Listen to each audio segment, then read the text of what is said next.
Boa noite, gente, tudo bem?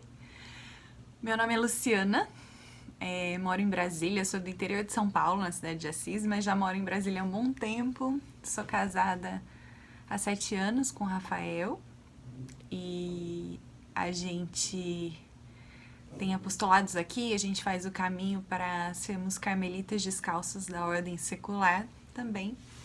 E nós temos um grande amor pelos santos. E hoje eu vou falar um pouquinho da serva de Deus, Chiara Corbella Petrillo, que mais do que uma vida linda pra gente admirar, pra gente se emocionar e se encantar, é um convite de Deus. É a pura providência divina na nossa vida, né?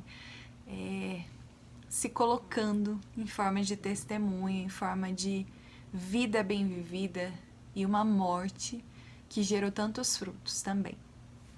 Então, vou falar da Chiara. A Chiara nasceu no dia 9 de janeiro, no ano de 1984, ou seja, muito recente. Se ela ainda estivesse nessa terra, ela teria 36 anos. Mas ela foi ao céu. Ela nasceu ao céu com 28 anos, no ano de 2012. Mas para começar, quem foi Chiara? Chiara era uma jovem romana, né, italiana, de uma formação católica, uma família católica, uma educação especialmente relacionada à mãe, que era uma mulher de muita fé, a dona Maria Anselma. E ali ela foi criando Chiara e a Elisa, que era irmã da Chiara. Elas tinham 1 ano apenas de diferença entre uma e outra. E as duas foram crescendo, já desenvolvendo uma intimidade com Deus, com Nossa Senhora. Elas rezavam um terço, elas tinham momentos diários de oração. Com 5 anos de idade, a mãe começou a participar da renovação carismática e as filhas a acompanhavam. A família também tinha um contato muito grande, uma vivência com o neocatecumenato. Então elas foram progredindo ali. E Chiara era uma menina muito simples, que gostava muito de artes, de desenhos, de música, ela tocava violino, mas de uma simplicidade sem tamanho, assim. Quem a conhece, quem a conheceu, dizia que Chiara tinha essa marca de ser muito linda, muito acolhedora e também muito simples.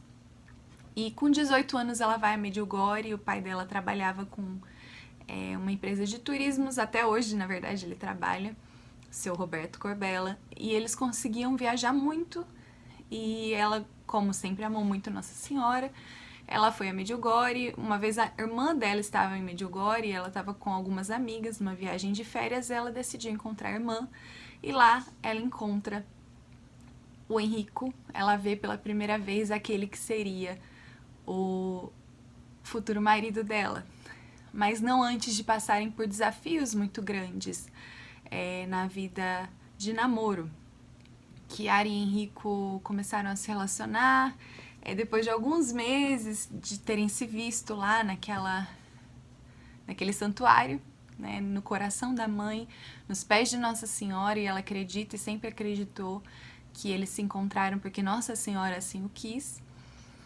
E lá eles começaram essa história, mas foi uma história conflituosa, que a gente também tire da cabeça essa ideia que a vida dos santos é uma vida somente espiritual, uma vida elevada, uma vida que todo mundo tem dons extraordinários e não há nada de ordinário. Muito pelo contrário. Chiara mostra, assim, a santidade nas pequenas coisas, né? No ordinário. E ela viveu muitas crises nesse relacionamento. Primeiro que ela era muito nova, ela tinha 18 anos, ele era mais velho, 5 anos, mas ambos não tinham uma certa maturidade para levar em frente esse relacionamento. Tanto é que eles terminaram algumas vezes. Mas era muito sofrido para Chiara, porque era o grande amor da vida dela. O pai dela até fala que ela nunca tinha se interessado por ninguém, até aparecer o Henrico. E ela disse, ele é para mim e é com ele que eu vou me casar. E eles sofreram muito, ela tinha muita dificuldade de se mostrar como ela era, de se revelar de verdade com suas qualidades e também defeitos, fragilidades. Ela tinha muito desejo de agradá-lo o tempo todo e isso o deixava um pouco inquieto, ele não gostava muito disso. E ele também tinha perdido o pai, ele tinha passado por uma perda que o marcou de um jeito muito difícil. E ele tinha muita dificuldade de entregar o coração também, porque de alguma forma ele entendeu que o amor seria só sofrimento. Mas assim eles foram, entre idas e vindas, a Chiara se aproximou muito da espiritualidade dos franciscanos e ela começou a ir para Assis, né? E lá ela conheceu o Frei Vito, que se tornou o diretor espiritual dela. Lá ela começou a fazer retiros vocacionais e ele começou a atendê-la e ela chorava muito porque ela sofria por estar longe do Henrico. E o Frei Vito a aconselhou muito, falando que São Francisco nos ensina que o contrário do amor não é o ódio, mas a posse.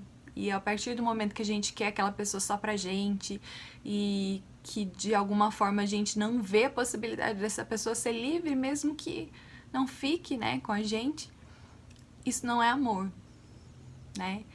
E ela foi amadurecendo isso dentro dela.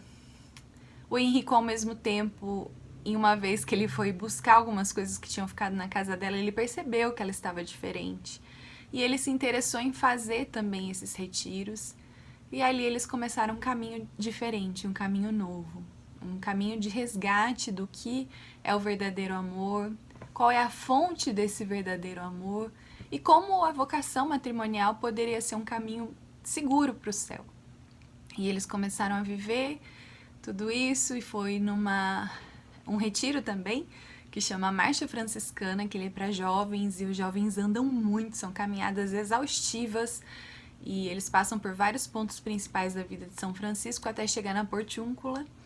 E foi no dia 2 de agosto, que é o dia do perdão de Assis, que Henrico pediu a Chiara em casamento.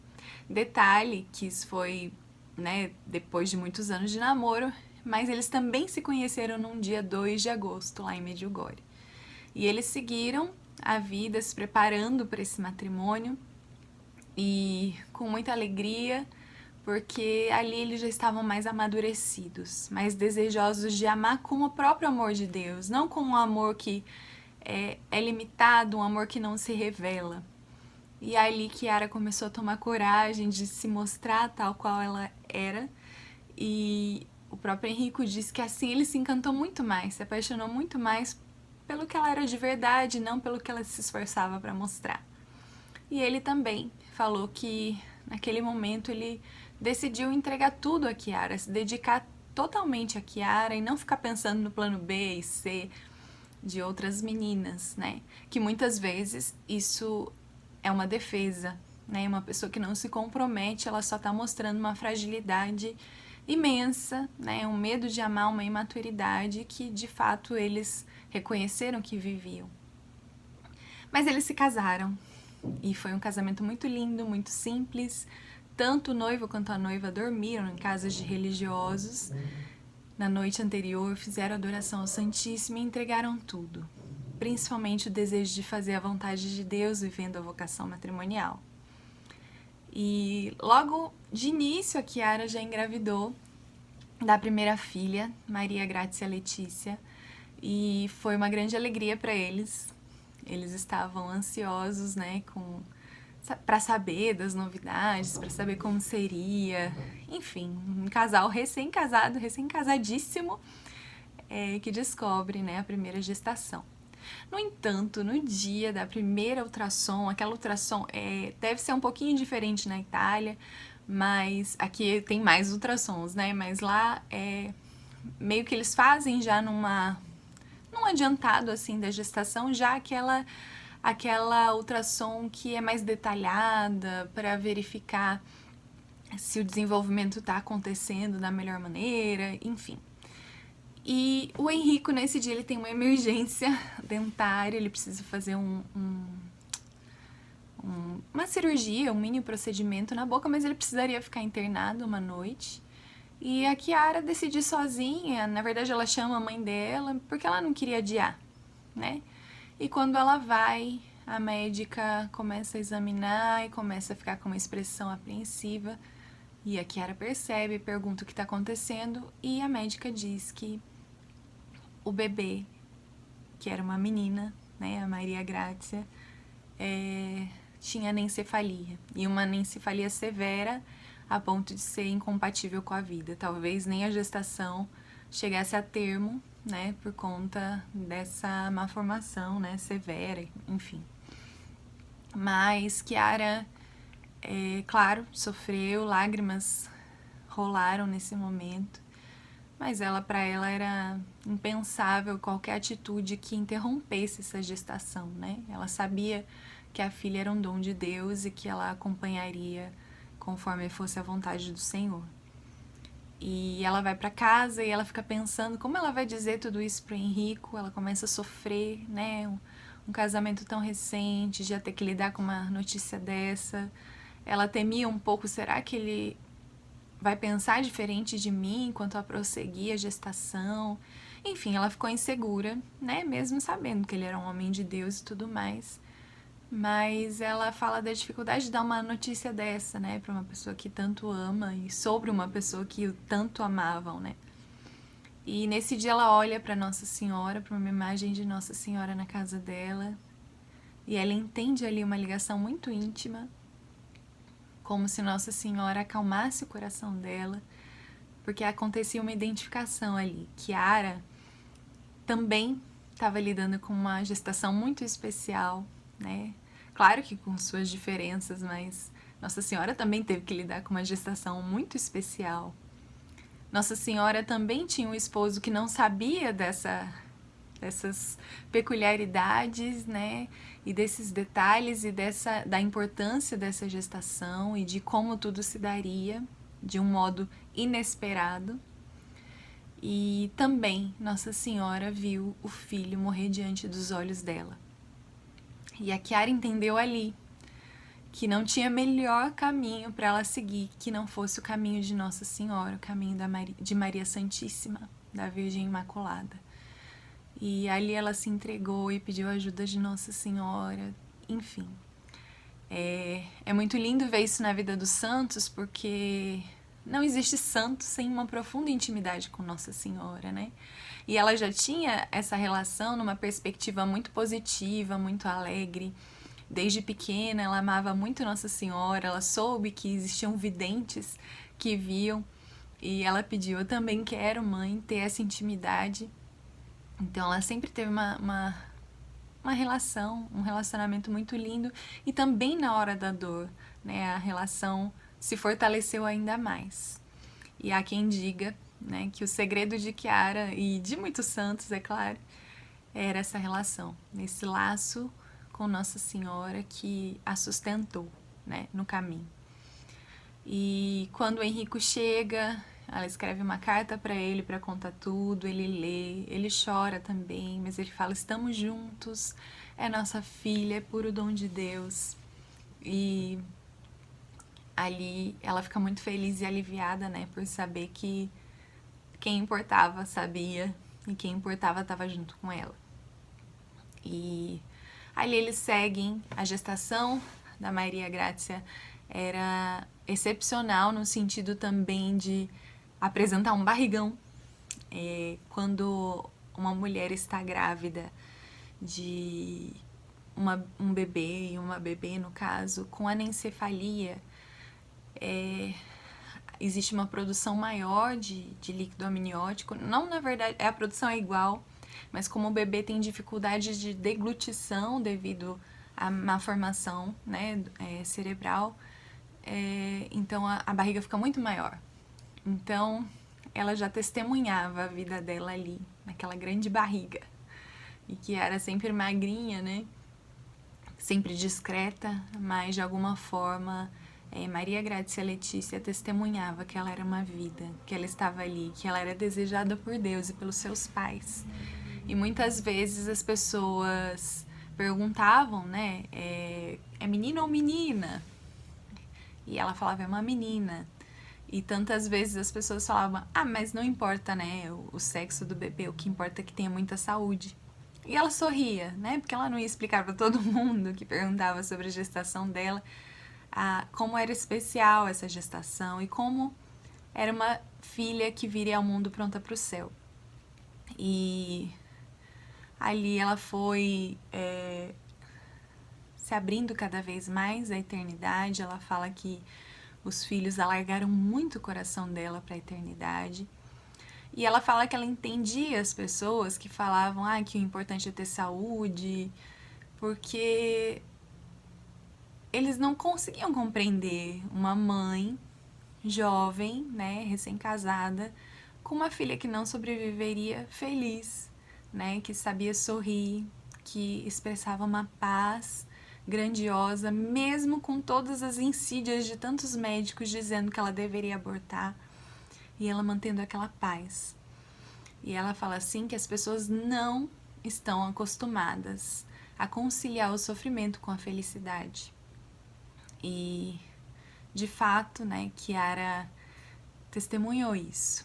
É possível sofrer profundamente, sofrer de verdade, mas também vivendo uma experiência de alegria, né? Uma misteriosa alegria, como dizia São Francisco de Assis, aquele que se tornou um grande amigo do céu, dessa nossa amiga do céu.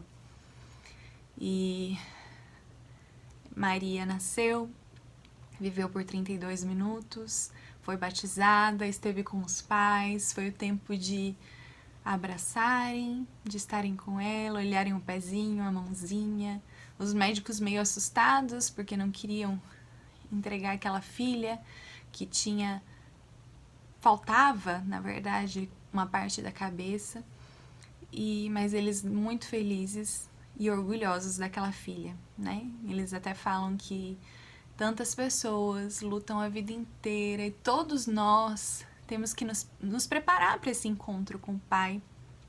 E ela nasceu pronta, pronta para o céu, pronta para a eternidade. E ali eles já foram chamados para dar alguns testemunhos, porque de fato não era apenas uma coisa proforme, não era uma coisa só social. Kiara já testemunhava com grande alegria e com muita paz o sofrimento, né, de uma mãe tão jovem.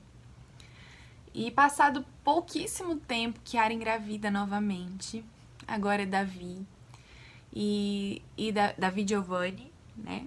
Ele também detectaram que ele tinha uma malformação. Primeiramente disseram que ele não tinha as pernas. Kiara e Henrico começaram a preparar a casa com rampas, com acesso, né? Felizes porque teriam a oportunidade de ter um filho em casa. E com todos os desafios que ele traria, mas que eles estavam de coração aberto para receber essa grande graça. No entanto, passado algum tempo, também descobriram que ele tinha má formação visceral e que também era incompatível com a vida. Então, o casal, mais uma vez, né, foi convidado a abraçar a cruz, né, de perder um filho tão precocemente. E foi muito duro isso também, porque eu acho que um casal que passa por um sofrimento desse, não imagina que vai passar por algo semelhante novamente, né? Mas mesmo assim, a Kiara fala que o Davi Giovanni, o pequeno Davi, derrotou todos os Golias que ela tinha dentro dela. Os Golias daqueles pais que acham que os filhos têm que vir na hora que eles querem, do jeito que eles querem, né? Como se eles pertencessem aos pais e não a Deus. E ela fala que naquele momento ela se sentiu livre para ser quem ela era realmente. Então, o Davi Giovanni nasceu, viveu por pouco mais de 30 minutos, foi batizado pelo Frei Vito, diretor espiritual sempre presente na vida do casal. E ali ela, mais uma vez, entregou um filho para Deus. Dos braços dele, Davi Giovanni passou diretamente para os braços de Deus e mais um filho estava pronto para o céu. Em ambos os funerais, os pais tocaram, cantaram. O Henrico canta e toca violão. Ele segue hoje vivendo em Roma, né? E Kiara tocava violino. E muitas pessoas que estiveram lá, a princípio pensaram, meu Deus, que sofrimento, quanta tragédia, né? Quanta desgraça esse casal tá vivendo. E quando se aproximavam, tinha uma sensação esquisita e ambígua, no sentido de que começavam a desejar a viver as mesmas coisas que eles estavam vivendo só para experimentar, né, aquela graça que os envolvia. Quem se aproximava da Kiara percebia que existia uma graça diferente ali, uma paz que muitos não tinham sentido a vida inteira, né? Uma alegria misteriosa mesmo que só pode vir de Deus. Então, quando a gente se aproxima de um santo é assim, né? Mesmo diante das dificuldades e sofrimentos, eles testemunham, né, que o céu é logo, que existe algo muito maior do que a gente, que a vida é um dom maravilhoso, como dizia Kiara, mas que o que importa, né, é nascer, deixar-se amar, né, e se encontrar com aquele que nos espera, né? Não importa, ela fala assim, não importa se uma vida é longa ou breve, o que importa é quem está à nossa espera. E eu digo isso para você hoje, né, num contexto muitas vezes difícil que temos vivido, né, no país e no mundo, de lidar com tantas mortes, tantas perdas, mas o que importa não é se uma vida é longa ou breve. O que importa é quem está à nossa espera, né? Porque essa vida de fato é um brevíssimo segundo. E aí Kiara entrega esse filho e mais uma vez testemunham, né, as graças de Deus, mesmo na dor. E passado um tempo, ela engravida novamente e ela engravida do Francesco, gestação saudável que decorre muito bem, né? O bebê se desenvolve muito bem e eles ficam muito felizes diante da notícia. Mas ao mesmo tempo Kiara também identifica como se fosse uma afta na língua que não sarava. Não sarava, não sarava.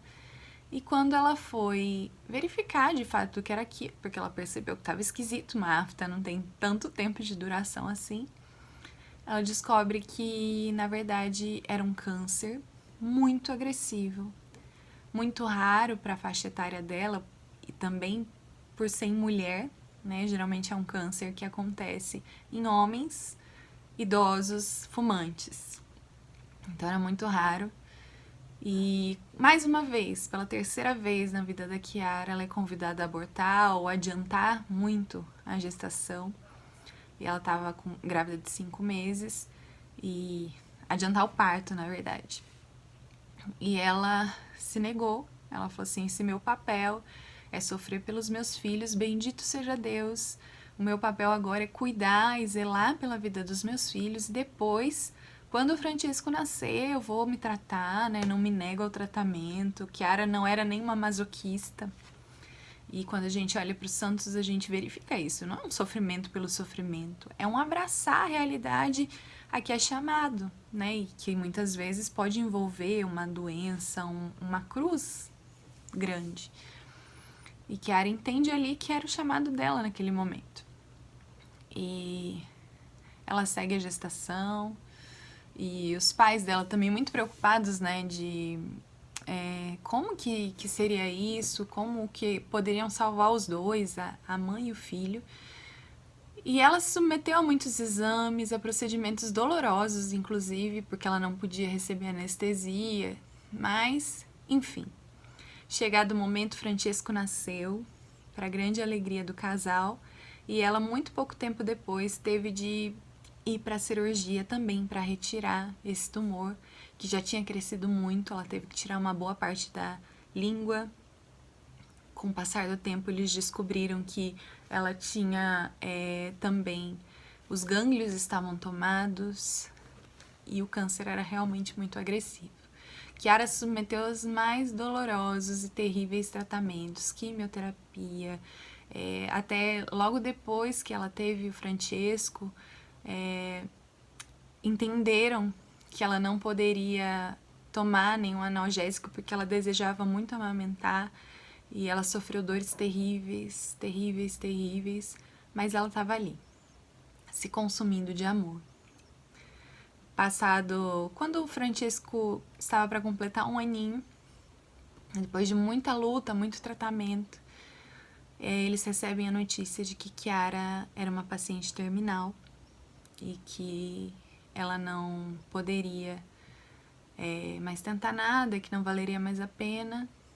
e quando o médico conta isso pro Henrico, ele passa mal, inclusive, a Chiara não está no momento. Mas quando ela vai procurá-lo dentro do hospital mesmo, ela entende o que está acontecendo e ela só vai até a capela com o Henrico, ali eles renovam os votos matrimoniais e ela até diz para ele, a única coisa, na verdade, nesse momento é que não me diga quanto tempo eu tenho, né? Por favor, meu amor, não diga quanto tempo eu tenho, porque eu não quero cair na tentação, né, de não viver bem o tempo presente. Ela não sabia, mas lhe restava pouco menos de 2 meses, né? Então, Chiara, de fato, era uma paciente terminal em estágio muito avançado. E ali começou mais um período assim de profunda doação. Ela convida os amigos, os familiares para acompanharem a uma última peregrinação nessa terra, a Medjugorje, onde ela conheceu o esposo. E ela diz assim, humanamente não podemos fazer mais nada, mas eu quero ir para lá, aos pés de Nossa Senhora, e pedir a graça de viver essa prova em santidade. Como o diretor espiritual dela dizia, né, um santo não se improvisa, né? Não existe um filho de Deus, ele morre como um filho de Deus porque ele viveu como um filho de Deus.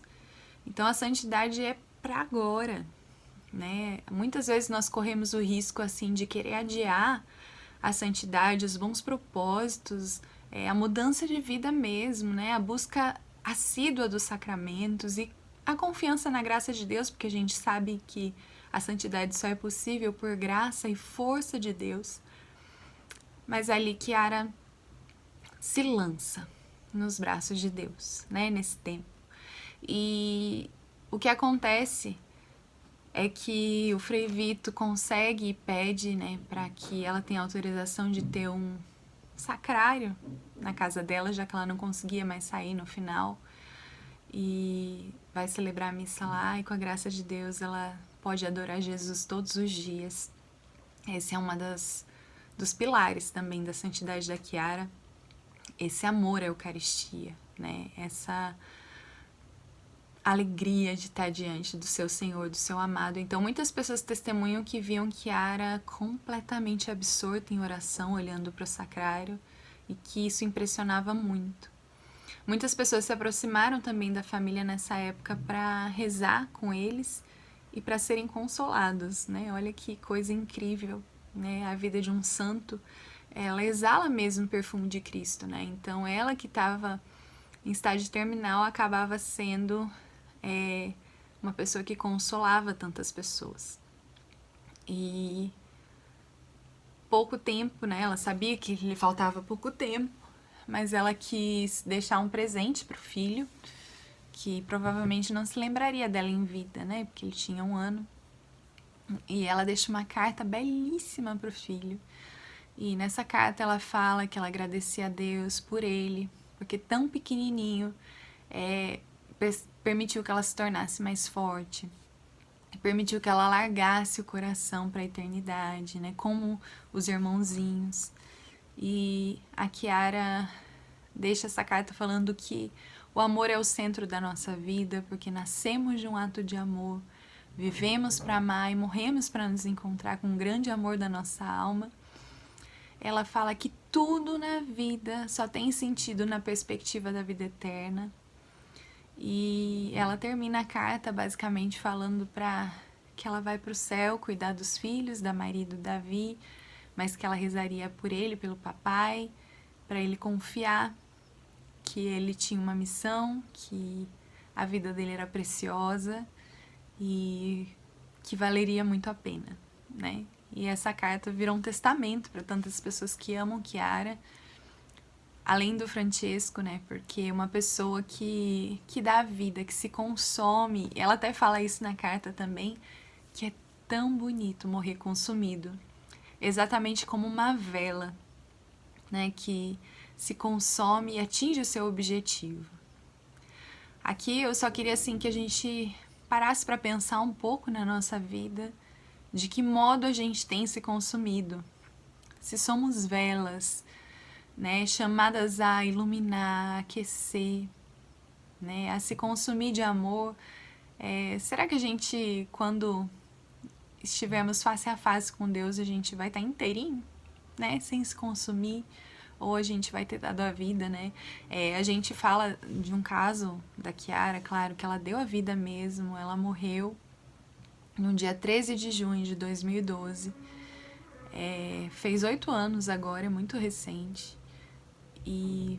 Mas todos nós somos chamados a nos consumir. Todos nós somos chamados a dar a vida de algum modo. No nosso dia a dia, né? Diziam assim que Kiara, ela era extraordinária no ordinário, né? Deus a fez extraordinária nos pequenos passos possíveis. E os pequenos passos possíveis, ela aprendeu, né, também com os franciscanos, e é um tesouro espiritual que ela nos deixa, que pra gente alcançar Deus, a gente não tem que ficar parado, né, ou correr demais. A gente tem que ir confiando na graça de Deus, dando um passo por vez, mas sempre avançando, né, na fidelidade, na constância, e também sabendo que o que eu posso fazer hoje é dar um passo, mas Deus dá a graça para a gente avançar, né? E quando a gente percebe, ela mesma dizia, a gente alcança a meta.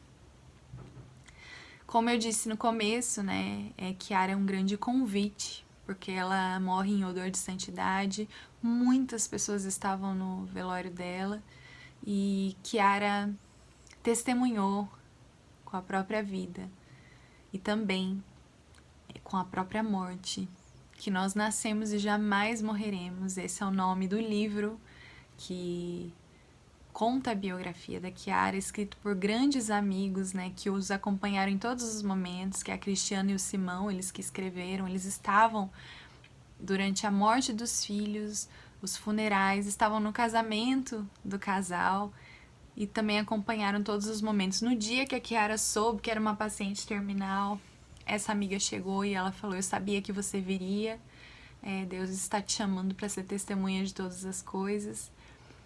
Então, Kiara, ela exala realmente o perfume de Cristo e ela é um convite, né? Que não seja só uma história linda, né? Que mobiliza o nosso coração, que faz a gente pensar em tudo que essa jovem viveu, mas que seja um convite mesmo à santidade. Todos somos chamados à santidade. Todos nós somos. E Deus não nos pede algo que não possa ser realizável. Santa Teresinha do Menino Jesus diz isso, né? Que o bom Deus não coloca no nosso coração desejos irrealizáveis. Apesar da nossa pequenez, podemos aspirar à santidade. E você é convidado, você é convidada a dar esses pequenos passos de confiança. E não existe outro caminho senão a oração, mas uma oração sincera, uma oração diante de Deus, uma oração sem máscaras, né? A Kiara fala que no caminho com Deus as máscaras foram caindo, né? E ela foi se entregando como ela era. E você também é convidado a isso, né? Então, hoje eu gostaria de compartilhar esse tesouro que é a vida da Kiara Corbella Petrillo. Convido você a ler o livro Nascemos e Jamais Morreremos e também o livro Pequenos Passos Possíveis, porque realmente é uma experiência forte com Deus. Porque um santo, claro, eles se tornam muito amados e se tornam nossos amigos do céu. Mas muito mais do que isso, né? Eles anunciam o nosso Deus, né? Eles não param em si, né, esse amor, eles sempre apontam, eles sempre são a luz de um sol muito maior, né? Eles são a luz, são o sal da terra. E esse foi o último evangelho, inclusive, de Kiara nessa terra. Ela teve uma missa meia-noite e ela faleceu no dia seguinte. E ela fala nesse dia, agora eu posso até morrer. Né? De alguma forma ela sabia que o médico dos médicos tinha chegado, o grande amor da vida dela tinha chegado. E ali, até naquele dia que ela morreu, o marido dela inquieto, imagina, né, vendo a dor, porque ela não foi uma morte rápida. Chiara sentiu muita dor.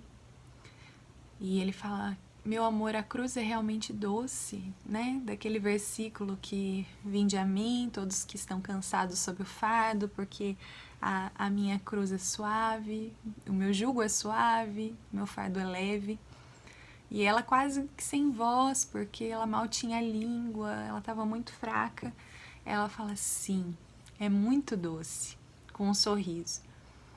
Então, você que tem passado por um sofrimento, você que tem passado por uma cruz, eu te convido a se aproximar desses santos amigos, desses testemunhos tão enriquecedores, confiantes de que Deus é o nosso sustento, o nosso amparo, e que os sofrimentos vêm, mas é muito melhor sofrer em Deus do que sofrer sozinho, né?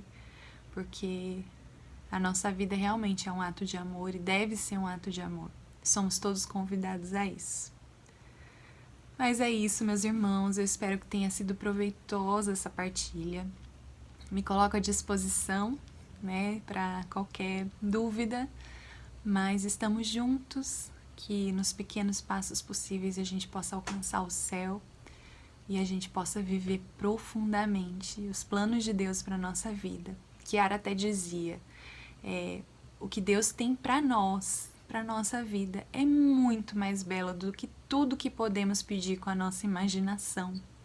Então vamos pedir o amor pela vontade de Deus, o desejo de viver a vontade de Deus, né? E como diz o Evangelho, um grão de trigo morre e gera tanto fruto, e Chiara tem gerado tantos frutos, não só no Brasil, não só na Itália, mas no mundo inteiro. E que, com a graça de Deus, você abra o coração hoje para receber as graças, né, da intercessão de Chiara e também desse testemunho tão fecundo. E eu queria finalizar rezando uma Ave Maria por você, e reze comigo para que a vontade de Deus aconteça na nossa vida, que Nossa Senhora seja a nossa grande auxiliadora, nosso grande modelo, né? E também nos auxilie nesse caminho, nesses pequenos passos possíveis. Ave Maria, cheia de graça, o Senhor é convosco. Bendita sois vós entre as mulheres, e bendito é o fruto do vosso ventre, Jesus. Santa Maria, Mãe de Deus, rogai por nós, pecadores, agora e na hora de nossa morte. Amém. Glória ao Pai, ao Filho e ao Espírito Santo, como era no princípio, agora e sempre. Amém. Estivemos reunidos aqui em nome do Pai, do Filho e do Espírito Santo. Amém. Deus abençoe cada um. Estamos juntos nessa caminhada.